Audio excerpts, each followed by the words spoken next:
दोस्तों इस वीडियो में बात करेंगे आईआरबी इंफ्रा स्टॉक के बारे में। देखिए दोस्तों, अभी के टाइम इंफ्रा को लेकर बहुत बड़ी गुड न्यूज़ देखने को मिल रही है। जैसा कि दोस्तों आपको पता है, मार्केट की यहाँ पे मतलब लगातार 3 दिन का हॉलीडे आया, तो इस 3 दिन के हॉलीडे के अंदर कई सारी अपडेट इकट्ठी हो चुकी है। वही दोस्तों यहाँ पे कल मार्केट अगेन ओपन होने वाला है।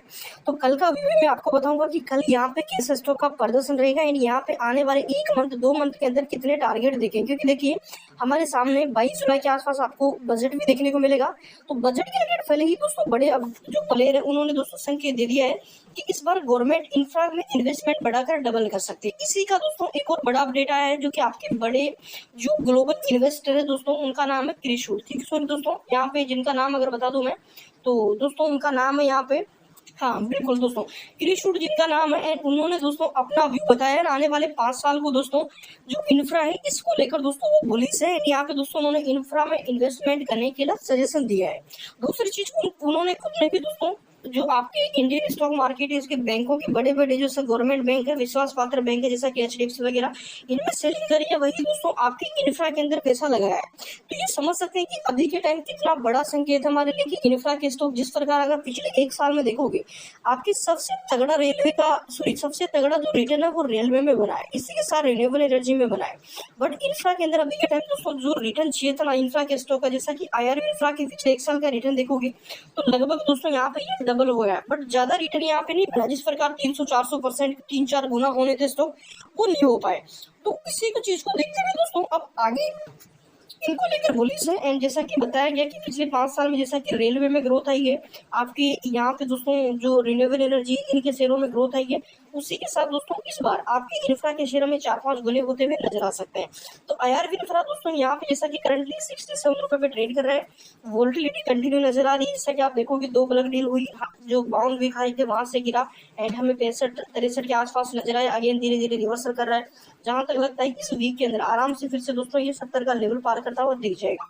तो जैसा कि आप देखोगे वॉल्यूम स्टॉक की सही चल रही है, 724 करोड़ की वॉल्यूम, सॉरी 7 करोड़ 24 लाख की वॉल्यूम है। वही दोस्तों डिलीवरी स्टॉक की ठीक है, 40% यहाँ पे जो डिलीवरी है वो उठाई जा रही है। अब मेन बात करते हैं दोस्तों अपडेट के बारे में। कल का व्यू देखेंगे, कल कैसा प्रदर्शन रहेगा, क्या कल 2-3% की तेजी आएगी या यहाँ पे मार्केट के साथ थोड़ा सा ऊपर नीचे होगा, वो हम देखेंगे। देखिए अपडेट दोस्तों आपके सामने है। दिग्गज इन्वेस्टर क्रिशूड ने इंफ्रास्ट्रक्चर सेक्टर को अपने लॉन्ग टर्म पोर्टफोलियो में जोड़ा, इन बैंकों में घटाई हिस्सेदारी। तो देखो बैंकों के शेयरों को इन्होंने बेचा है एंड दोस्तों वही दोस्तों इन्होंने क्या किया, इंफ्रास्ट्रक्चर सेक्टर के अंदर दोस्तों इन्होंने अपनी होल्डिंग इंक्रीज करी है। अब मैं बताता हूँ किन किन शेयरों को मतलब किन बैंकों में इन्होंने हिस्सेदारी बेची है।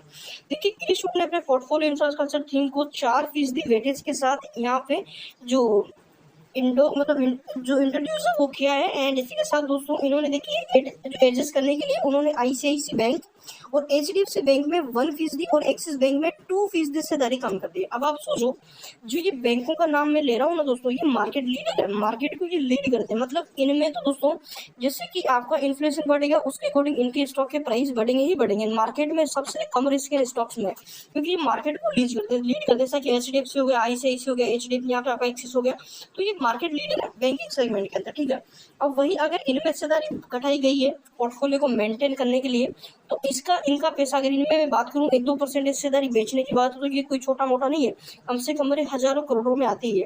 तो इतना पैसा इन्होंने लगाया कहाँ पे, इंफ्रा के अंदर। तो इंफ्रा का इनका सबसे बड़ा संकेत है कि आने वाले 5 साल में इंफ्रा एक अलग ही लेवल पे हमें दिखेगा। अब देखो अगर बड़े इन्वेस्टर ऐसे खरीदारी करते हैं तो आपको समझ सकते हो कि ये पैसा कहाँ लगाते हैं।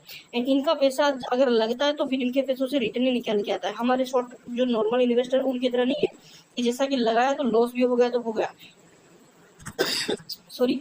तो जैसा कि दोस्तों आप देखोगे बड़ा अपडेट है, देखिए टाइम निकल के आ रहा है। यहाँ पे अगर बात की जाए पूरे अपडेट की, देखिए क्रिशूड ने अपने पोर्टफोलियो इंफ्रास्ट्रक्चर थीम को 4% वेटेज के साथ यहाँ पे इंट्रोड्यूस किया है। मतलब जो इंट्रोड्यूस किया है दोस्तों, एडजस्ट करने के लिए इन्होंने इन बैंकों में हिस्सेदारी बेची। एंड दोस्तों इन्होंने जेएमआर एयरपोर्ट को भारत के लॉन्ग टर्म पोर्टफोलियो में भी शामिल किया है।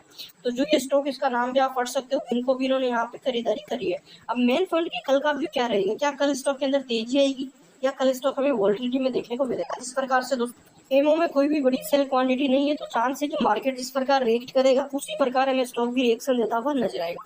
मार्केट अगर अपसाइड जाता है और स्टॉक के अंदर शेलिंग आती है तो गिरावट होगी, अगर मार्केट अपसाइड अगर बाइंग आती है स्टॉक्स के अंदर तो अच्छा खासा मोमेंटम, ऑलराउंड 1-2% का मोमेंटम हमें कल यहाँ पे नजर आ सकता है। अब दोस्तों मेन पॉइंट कि यहाँ पे टेक्निकली व्यू के हिसाब से थोड़ी सी चर्चा कर लेते हैं, डाटा देख लेते हैं स्टॉक का। तो जैसा कि आप देखोगे दोस्तों अभी के टाइम जो आपका जो अदर शेयर है टोटली वॉलिटिलिटी में है। वही बात करूँ दोस्तों आईआरबी इंफ्रा की, जो कि इंफ्रास्ट्रक्चर का गवर्नमेंट वाला शेयर है, पीएसयू शेयर है।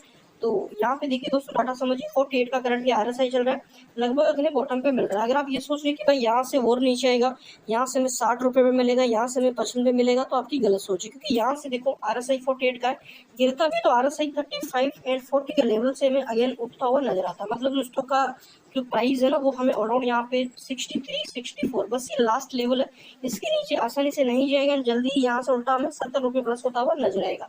अब देखो मेन पॉइंट समझो, जिस प्रकार दोस्तों स्टॉक ने अपने चार्ट पैटर्न क्रिएट किए हैं, तो यहाँ से आपने देखा कि पहले एक रेंज में कंसोलिडेट कर रहा था।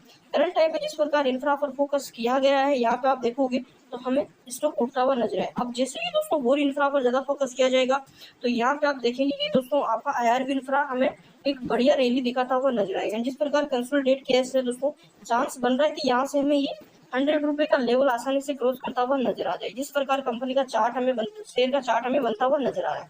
और वो बता दूं मैं, बजट तक वेट करना है, बजट 22 जुलाई का है, बजट 22 जुलाई के आसपास दिखेगा, तो उससे वाली खरीदारी कर सकते हैं, बट सेलिंग के चांसेस कम रखना, क्योंकि देखो इंफ्रा का शेयर एंड मोमेंटम फुल्ली यहाँ पे बन सकता है, तो होल्ड करना बेहतर रहेगा।